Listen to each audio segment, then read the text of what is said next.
Doctor Baba Saheb Ambedkar open university.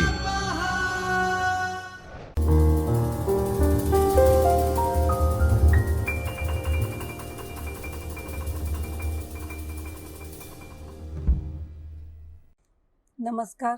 Doctor Baba Saheb Ambedkar open university के चैतन्य studio में आप सभी का स्वागत है। मैं Neetu Singh, assistant professor in special education. आज जो हम बात करेंगे वो बीएड स्पेशल बीएड के SESV01 पेपर का block 3 suggestion and needs for visual impairment है। उसमें हमने पिछले क्लास में भी टॉपिक पे डिस्कस किया था, जिसमें हमारा शारीरिक विकास और भाषा विकास कंप्लीट हो चुका था। आज हम उसके आगे करेंगे।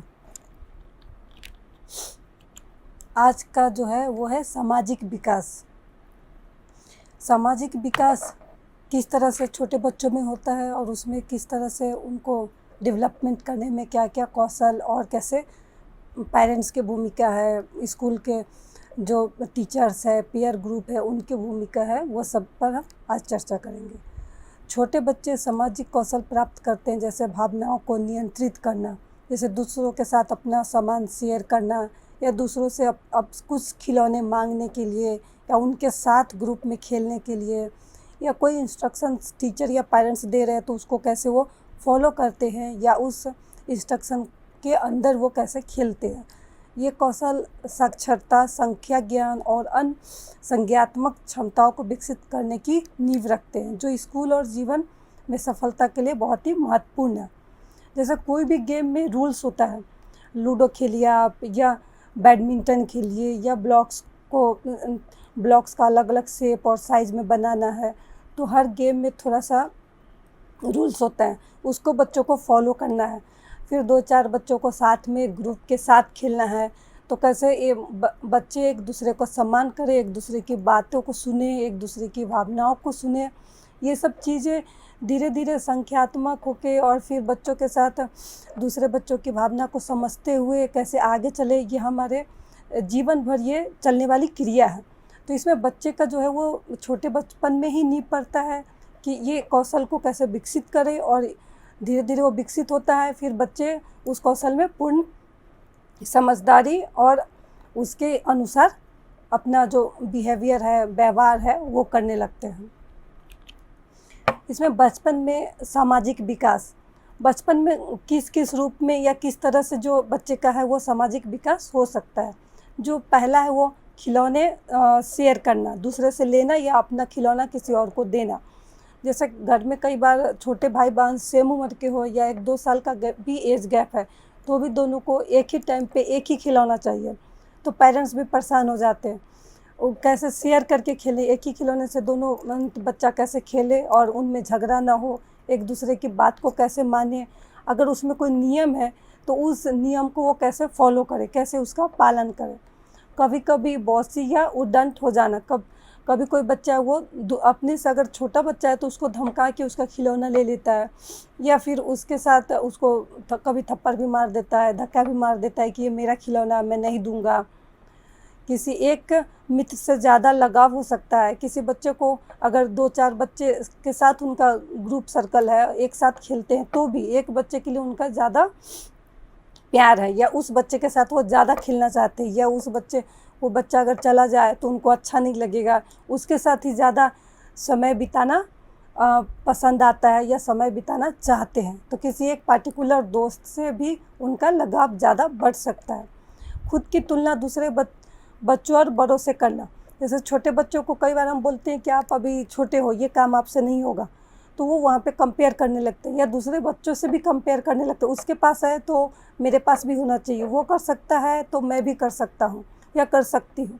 तो ये भावनाएं भी बच्चों में शुरू होने लगता है, उत्पन्न होने लगता है। दूसरे लोगों के विचारों और भावनाओं को समझना, इस एज में बच्चे, अगर कोई दूसरा बच्चा रोता हुआ उनको दिखता है तो उनको ये समझ में आता है कि वो बच्चा को कोई तकलीफ़ होगा इसलिए वो रो रहा है, या उसको कोई कष्ट हो रहा है। कई बार बच्चा बोलने भी आएगा, मम्मी देखो ना वो बेबी रो रहा है, वो बच्चा रो रहा है, तो उसके तकलीफ़ को या उसकी भावनाओं को वो बच्चा समझ रहा है, तो इतनी समझ उनमें आ जाती है। सही और गलत की समझ होना, दूसरे की बातों को सुनना, क्या चीज़ हमें करना चाहिए, क्या चीज़ हमें नहीं करना चाहिए, क्या सही है, क्या गलत है। अगर कोई बड़े लोग कुछ बोल रहे हैं या कोई बच्चा बोल रहा है तो उस बातों को भी वो सुनने, समझने और सही गलत में अंतर करने लगते हैं।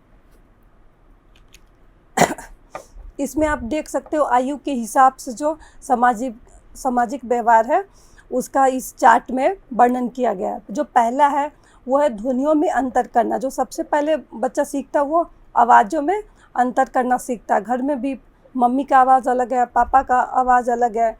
जैसे फ़ोन उठा के भी वो बोल देगा कि किसने कॉल किया है, पापा का कॉल है या मम्मी का कॉल है या पड़ोसी का है या अंकल का है। तो वो ध्वनियों में अलग अलग जो आवाज़ या साउंड है उसमें वो डिफरेंसेस करना सीख लेते हैं। दूसरा है मानव ध्वनि पहचानना, मुस्कुराकर स्वागत करना। फिर इसमें एक और ऐड होता है कि सोशल स्माइल बच्चा दे रहा है।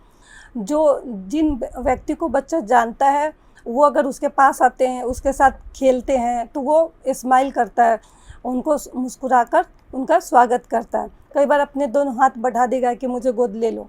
तीसरा इसमें माता के लिए प्रसन्नता व माता के अभाव में दुख। तीसरा जो है उसमें अगर मम्मी बाहर चली गई है तो बच्चा दुखी होगा कि क्यों मुझे छोड़ के चली गई है। अगर वो बाहर अंदर घर में आती है तो बच्चा बहुत खुश होता है। तो मम्मी का जो छोटे ही टाइम के लिए जो मम्मी से अलग हो रहा है, बच्चा अलगाव हो रहा है, तो उसमें खुशी और दुख दोनों को बच्चा अनुभव कर रहा है। चौथा है परिवार के सदस्यों को पहचानना। घर में जितने भी फैमिली मेम्बर है, दादा दादी, चाचा चाची, जो भी है, सबको वो बच्चा धीरे धीरे पहचानने लगता है कि ये मेरे घर के मेम्बर है, घर के सदस्य है। फिर दूसरा है, पाँचवा है, इसमें बच्चा अपना खुशी भी दिखाता है और क्रोध भी दिखाता है। जब आप उससे कोई खिलौना नहीं दे रहे हो या उसकी बात नहीं मान रहे हो या चॉकलेट नहीं दे रहे हो तो बच्चा वहाँ पे अपना गुस्सा दिखाता है, ज़ोर से चिल्लाने लगता है, रोने लगता है, या फिर दे देते हैं तो वो खुशी से हंसता है या खुशी भी जाहिर करता है। तो यहाँ पे बच्चा दो क्रियाएं कर रहा है, गुस्सा करना भी और खुशी होना भी। फिर छठा है परिचितों से प्यार व अन्य लोगों से भयभीत होना। जैसे कोई अजनबी या बच्चा कभी उनसे पहली बार कभी नहीं मिला है तो वो लोग आते हैं तो उनसे वो भयभीत होता है, जल्दी उनके पास नहीं जाएगा, या वो अगर कुछ पूछ रहे हैं तो जवाब नहीं देगा। लेकिन जो परिचित लोग हैं सोसाइटी में या आसपास के जो नेबर है उनको बच्चा डेली देख रहा है, उनसे बातें कर रहा है, तो उनके पास जाएगा, उनके बुलाने पे या उनके साथ खेलेगा।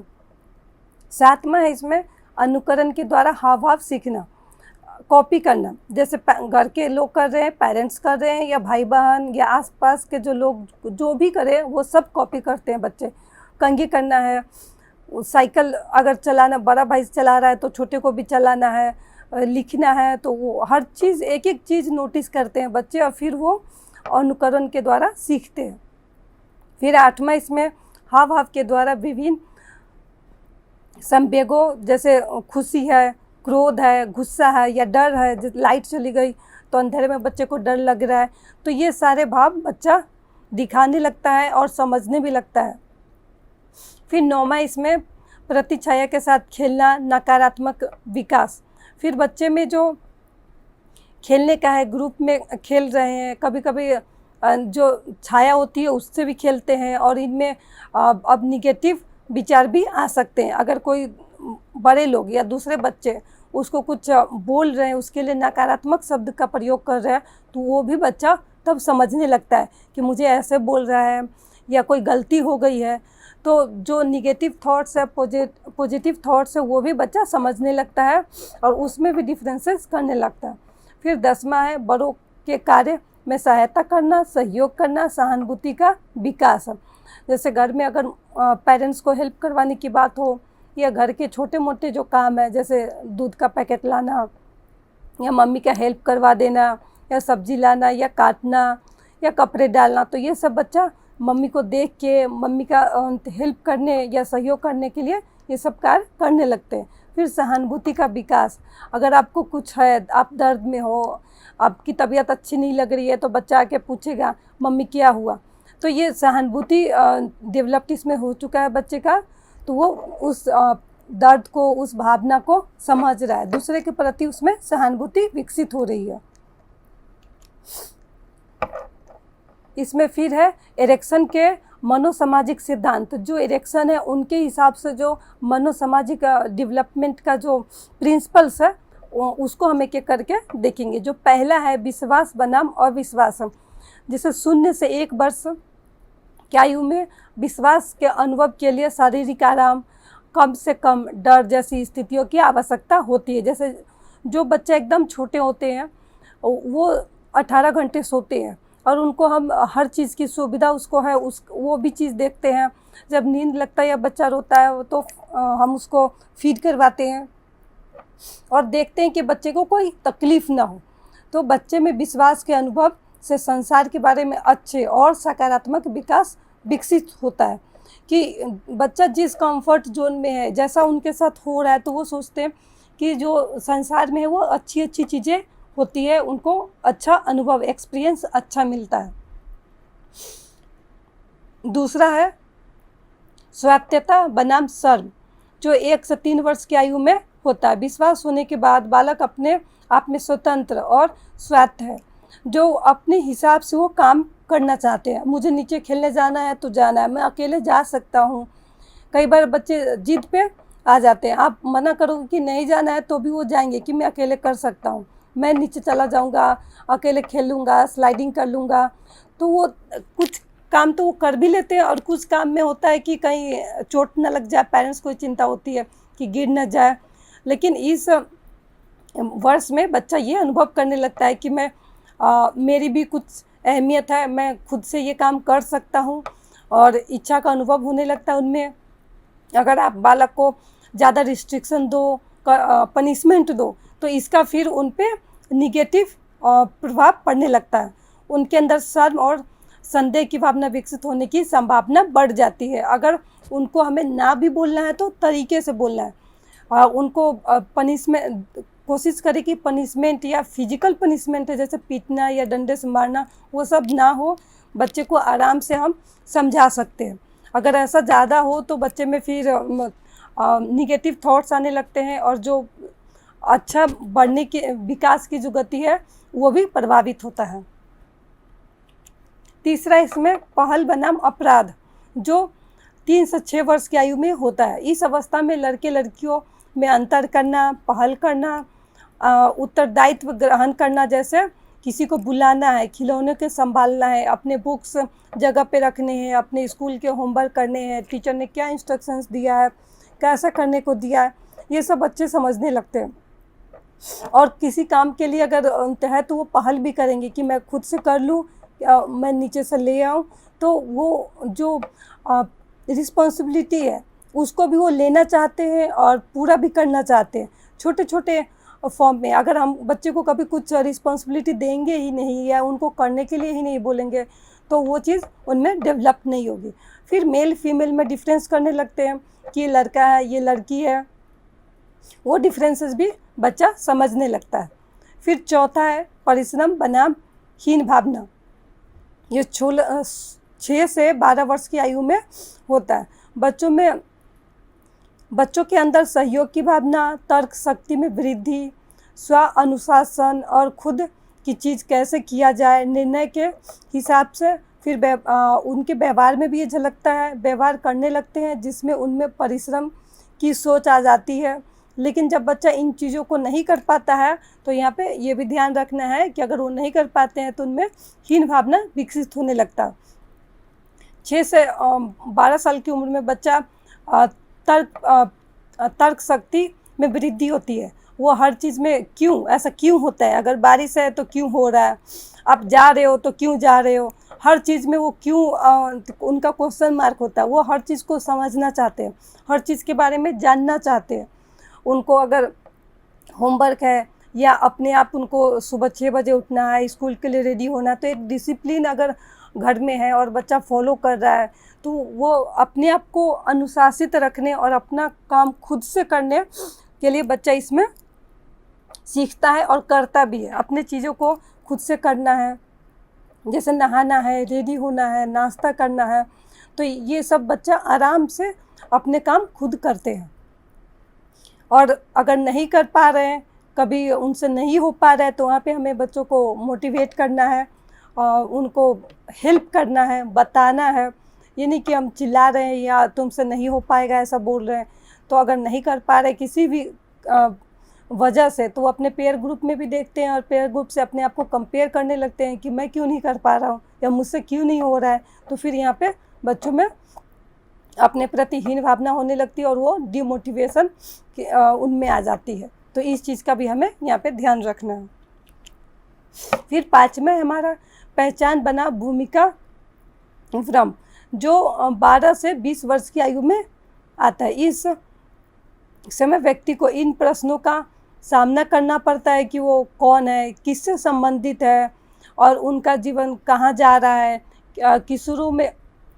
किशोरों को बहुत सारी नई भूमिकाएं और वयस्क स्थिति का सामना करना पड़ता है, जैसे व्यावसायिक है, रोमांटिक है। उदाहरण के लिए अभिभावकों को किशोरों की उन विभिन्न भूमिकाओं और एक ही भूमिका के विभिन्न भागों का पता लगता है जिनका वो जीवन में पालन कर सकता है। यदि इसके सकारात्मक रास्ते पता लगाने का मौका न मिले तो बच्चे भ्रांति की स्थिति में हो जाते हैं। जैसे 12 से 20 वर्ष की आयु में है बच्चा, एडोलसेंट के एज में होता है। उनको अपने मेरी क्या पहचान है, मैं खुद क्या कर सकता हूँ, इस चीज़ का होता है। उनका हार्मोन्स चेंजेस होते रहते हैं, नए नए दोस्त बनते हैं। फिर जो अपोजिट सेक्स है उनके प्रति उनका अट्रैक्शन भी इस एज में बढ़ता है। फिर एक ही व्यक्ति एक जगह पे बेटा है, एक जगह पे भाई है, एक जगह पे बॉयफ्रेंड है या किसी का फ्रेंड है, बेस्ट फ्रेंड है। तो इसमें कई सारी भूमिकाएं होती है इस एज में। तो हर भूमिका को समझे, उसमें निभाए और जो रिलेशनशिप है उसकी महत्व को समझे। तो जो इन सब चीज़ों को अच्छे से समझते हैं या उनके लाइफ में सकारात्मक रास्ते हैं तो उनका डेवलपमेंट अच्छे से होता है। अगर इसमें उनके पेरेंट्स में ही अगर मदर और फादर में अच्छे रिलेशन नहीं है, घर में कलह हो रहा है, तो इसका भी बच्चे पे प्रभाव पड़ता है। तो इससे भी उनका डेवलपमेंट या उनकी सोचने का कि निगेटिव की तरफ ज़्यादा जाता है या इस रिलेशनशिप में उनको विश्वास नहीं होता है। तो इससे भी उनका डेवलपमेंट अवरोधक या रुकता है या बाधित होता है। फिर 6 है आत्मीयता बनाम अलगाव, जो 20 से 40 वर्ष की अवस्था में होता है। इस अवस्था में व्यक्ति दूसरों के साथ धनात्मक संबंध बनाता है और इसमें जो ऑफिशियल या बिजनेस रिलेशनशिप होता है, जैसे बहुत लोग जॉब करते हैं तो वहाँ का जो कलीग्स है वो कैसा है, उनके साथ कैसा व्यवहार कर रहा है, या फिर कोई बिज़नेस कर रहे हैं तो उसमें भी बिज़नेस में भी बहुत सारे लोगों से हमें डेली डील करना होता है। तो वहाँ पे उनके साथ कैसे लोग हैं, किस तरह से डील करते हैं, क्या बोलते हैं, सब व्यक्ति में दूसरों के साथ घनिष्ठता का भाव विकसित होता है। तो वो दूसरों के लिए अपने आप को समर्पित कर लेता है और जब दूसरों के साथ घनिष्ठता विकसित नहीं कर पाता है तो वे सामाजिक रूप से अलग भी हो जाते हैं। जो 20 to 40 ईयर्स इस एज में ऑलमोस्ट रिलेशनशिप होता है, लोग शादियां करते हैं, पेयर बनता है, फिर फैमिली आगे बढ़ती है, तो बच्चे के रूप में फैमिली आगे बढ़ती है। तो हर स्टेज पे, जीवन के हर स्टेज पे हर चीज़ का एक महत्व है। अगर कोई अपने जो उनका फैमिली है, फैमिली रिलेशनशिप है वो अच्छा नहीं है या किसी के साथ कोई पेयर नहीं हुआ, तो इसकी वजह से भी कई बार जो लोग हैं वो अपने आप को अकेला महसूस करने लगते हैं या समाज से दूर हटने लगते हैं या अपने कामों पर कंसंट्रेशन नहीं कर पाते। तो इसमें जो जिनका जो प्रोफेशनल लाइफ है वो भी और जो पर्सनल लाइफ है, फैमिली लाइफ है, वो भी इस एज ग्रुप में आता है और वो अगर सही ढंग से उनका नहीं हो पाया तो सारे लाइफ उस पर इफ़ेक्ट पड़ता है। फिर है हमारा 7वां उत्पादक बनाम स्थिरता, जो 40 से 65 वर्ष में आता है। इसमें अगली पीढ़ी के लोगों के कल्याण तथा उस समाज के लिए जिसमें वे लोग रहेंगे को उन्नत बनाने की चिंता से होता है। जब ऐसा नहीं कर सकते हैं और ना ही विचार करते हैं तो स्थिरता आ जाती है। जैसे 40 to 65 ईयर्स में जो हमारे बच्चे हैं, हम उनके लिए आगे सोचते हैं कि हमारे अगर बच्चे हैं तो उनकी मैरिज हो, उनका आगे उनकी पीढ़ियाँ बने, उनका जो वंश है वो आगे बढ़े, वो अपने प्रोफेशनल लाइफ में अच्छे हो जाए।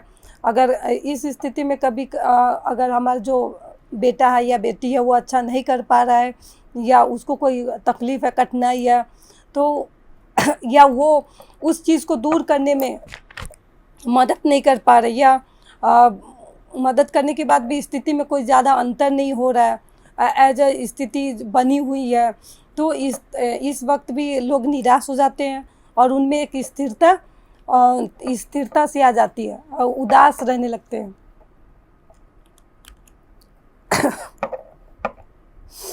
फिर है हमारा 8वां है संपूर्णता बनाम निराशा, जो 65 से आगे की अवस्था होती है। इस अवस्था में व्यक्ति अपने पहले के समय को याद करता है कि उनसे सभी अवस्थाओं की जिम्मेदारी धनात्मक रूप से पूर्ण की है या नहीं। अगर परिणाम धनात्मक होता है तो संपूर्णता की भाव विकसित होती है, अगर नहीं होता है तो उनको ऋणात्मक का भाव होता है और वो निराश हो जाते हैं, या बहुत ही अपने आप में खोए किसी से मिलना जुलना नहीं।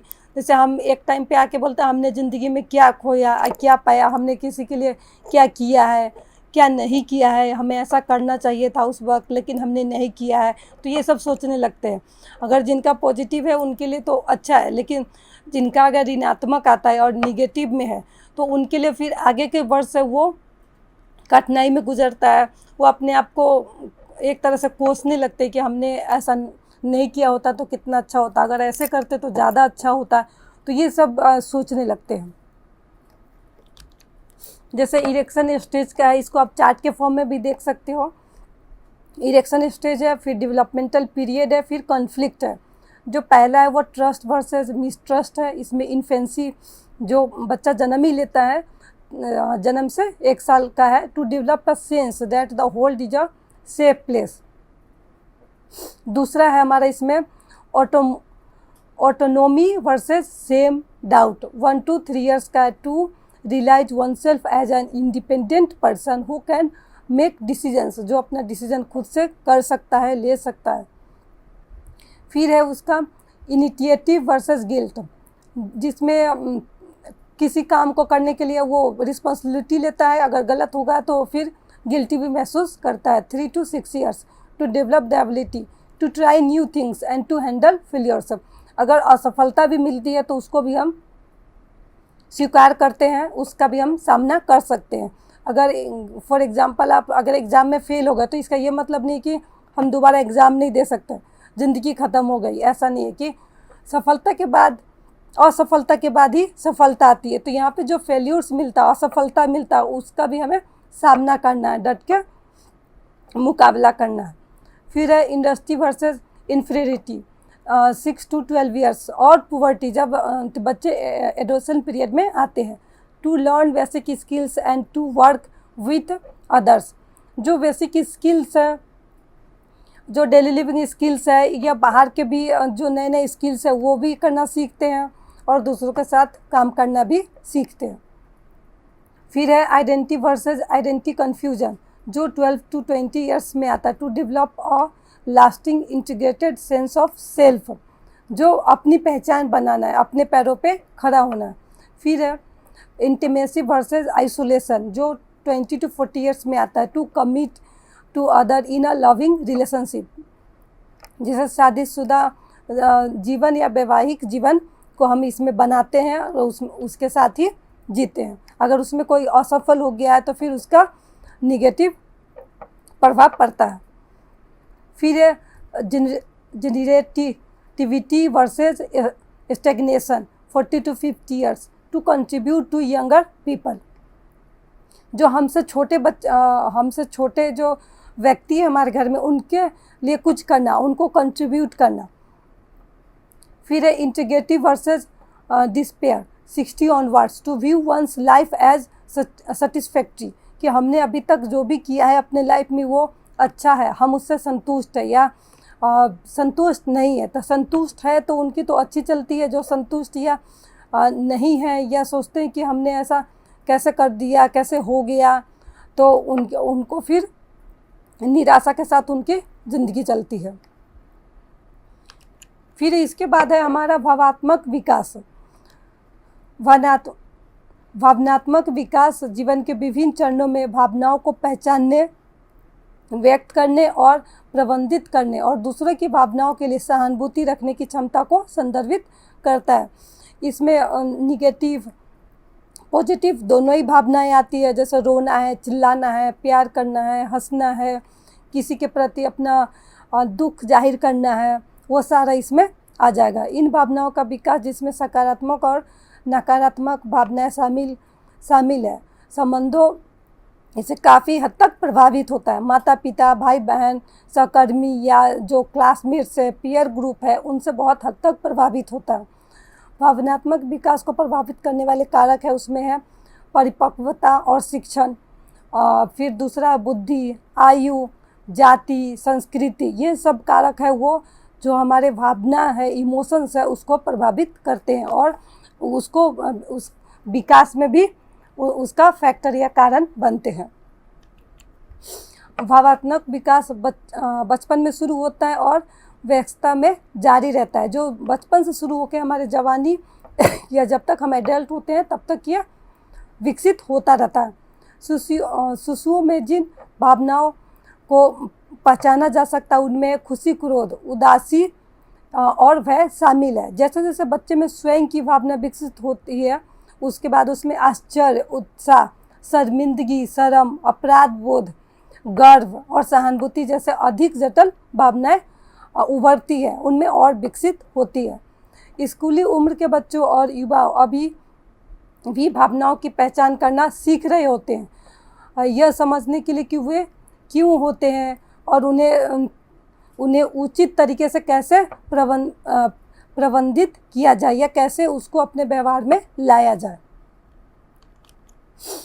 भावनात्मक अभिव्यक्ति में कई घटक शामिल है, जैसे पहला है शारीरिक प्रतिक्रिया, जैसे हृदय गति, श्वास और हार्मोन का अंतर। दूसरा है भावनाओं का व्यवहारिक प्रदर्शन, हम अपने भावना को अपने व्यवहार में कैसे दिखा रहे हैं। अगर गुस्सा है तो ज़ोर से चिल्ला के आवाज़, ऊंची आवाज़ में बोलेंगे, आंख बड़े करके बोलेंगे। भावनाएं जिन्हें बच्चे और युवा पहचानते हैं और नाम देना सीखते हैं। फिर है भावनाओं से जुड़े विचार और निर्णय।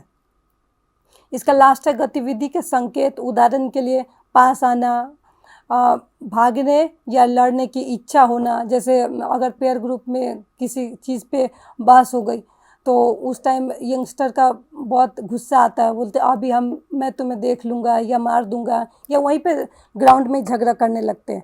तो अपने भावनाओं को या जो हम क्रिया कर रहे हैं उस भावना के द्वारा, तो उसको हम कैसे संतुलित करें, उस पर कैसे अपने आप को कोशिश करें कि गुस्सा ज़्यादा ना आए, कैसे कंट्रोल करना है, कैसे रिएक्ट करना है, उस चीज़ को भी हमें देखना है।